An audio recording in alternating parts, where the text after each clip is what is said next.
Boa tarde, boa noite, bom dia, tudo bem com vocês? Espero que esteja, se não tiver vai ficar. Para a glória de Deus. Uma palavra para nosso coração. Como um fariseu fanático, Saulo tinha a convicção de que seu papel era destruir a fé cristã, matando e prendendo os seguidores de Jesus. Sua postura arrogante fazia ser truculento, usando grande violência contra as pessoas simples, homens e mulheres, sem qualquer compaixão. Ele acreditava piamente que, com esse comportamento, estava agradando a Deus, apoiado pela casta sacerdotal que odiava o nome de Jesus. Saulo usava dos meios legais para atacar os cristãos, por causa da sua truculência. Os seguidores de Jesus tiveram que fugir para outras cidades. O perseguidor respirava ameaça e morte contra os discípulos de Jesus, e por isso não via problemas em prender e arrastar preso para Jerusalém os que professavam o nome do Nazareno. A expressão respirando ameaças e morte descreve Saulo de maneira figurada como uma fera selvagem que ameaça sua presa. O perseguidor era visto como um exterminador, pois conduzia os cristãos às prisões, além de permitir que fossem açoitados. Ele não poupava ninguém que seguisse a doutrina de Cristo. Os motivos que levaram Saulo a se tornar um perseguidor incremente contra os seguidores de Cristo era o zelo destrutivo pela Torá, o suposto fato religioso de que Jesus talvez fosse um blasfemo. Para Saulo, o anúncio de que um crucificado pudesse ser o Messias prometido pelos profetas do AT era um escândalo. Ora, quem fosse suspenso no madeiro, de acordo com a lei, estava sob a maldição divina. Por isso, nosso Senhor não passava de um blasfemo para Saulo. Mais tarde, por ocasião da sua conversão, ele descobre que Cristo assumiu a maldição da lei. Por isso, nos livrou dessa maldição. A perseguição de Saulo contra Jesus era uma perseguição contra a igreja, o corpo de Cristo, uma instituição divina, ao passo que ele respirava ameaças e morte contra os seguidores de Cristo. Sua intenção era acabar de vez com a igreja ao atacá-la. Saulo atingiu as pessoas que representavam Cristo, dentre as quais havia homem arguto, defensor do nome de Jesus e cheio do Espírito Santo, cujo nome era Estevão. Se por um lado Saulo era um erudito que chamava a atenção devido à sua cultura judaica, grega, romana, autoridade no Torá, Estevão era um erudito no judaísmo, com uma grande capacidade do espírito para confrontar ideias contrárias aos ensinos de Jesus. O primeiro martim da igreja era o homem cheio de Espírito Santo, conhecedor profundo das histórias do seu povo e da teologia judaica.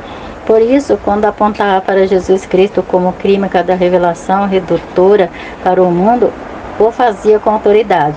O discurso inflamado de Saulo e respalda pelos oponentes dos seguidores de Jesus deparou-se com outro discurso, mas este provavelmente da sabedoria do Espírito.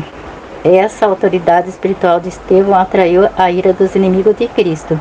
Por isso, com pleno consentimento de Saulo, eles o apredejaram até a morte. Mas se por um lado eles mataram Estevão, por outro potencializaram a mensagem do primeiro martim da igreja. A igreja atual continua a despertar fúria de certas autoridades políticas e religiosas que não aceitam a mensagem de liberdade, a vida que o Evangelho proporciona. Nossos irmãos que servem a Deus em país político e religiosamente fechado para o Evangelho continuam a pagar com a própria vida a fidelidade à mensagem de Cristo. Oremos pela igreja perseguida. Saulo de Tarso liberou uma perseguição contínua e violenta. Ele prendia os primeiros cristãos, mandava açoitá-los e não havia escrúpulos mesmo com mulheres e crianças. Sobremaneira perseguia a igreja de Deus e a devastava. Saulo entendia que a prática essa barbárie era defender a fé judaica, livrando os judeus dos hereges, exatamente nos modos de que Jesus havia alertado os discípulos. Expulsar vós aos da sinagoga. Vem mesmo a hora em que qualquer um que matar cuidará fazer um serviço a Deus. Parece exagero afirmar que Saulo de Tarso torturava os primeiros cristãos, mas é que ele mesmo declarava em seu testemunho pós-conversão, além de castigá-lo fisicamente, ele empregava a tortura psicológica para induzi-los a blasfemarem. Entretanto, apesar da violência empregada com açoites, prisões, tortura psicológica, apedrejamentos e mortes, muitos dos discípulos fiéis a Cristo não negaram o nome de Jesus. No início do movimento pentecostal no Brasil, nossos pioneiros sofreram toda sorte de perseguição e violência. Muitos deles sofrem agressões físicas e psicológicas. Tudo isso porque pregava uma doutrina que a religião oficial não aceitava. O que dizer de Daniel Berg e Gutenberg, os primeiros pastores dos primórdios das Assembleias de Deus no Brasil?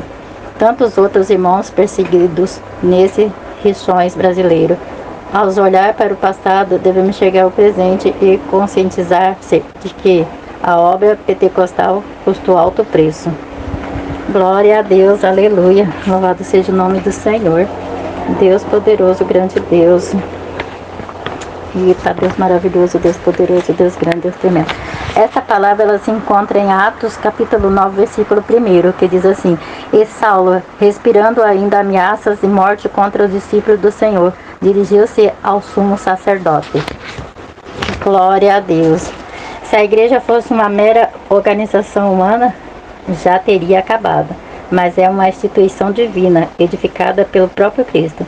Por isso, a igreja subsiste ao longo dos séculos e continuará a subsistir até a vinda gloriosa de Jesus para arrebatá-la. A igreja é de Jesus. Glória a Deus, aleluia, oremos. Pai amado, Pai misericordioso, ora sendo Deus por essas pessoas, Senhor. Oh, Pai, que não sabe mais o que fazer, não sabe mais, meu Pai, para onde ir, não sabe que caminho seguir, não sabe, meu Pai, qual é certo, qual é errado.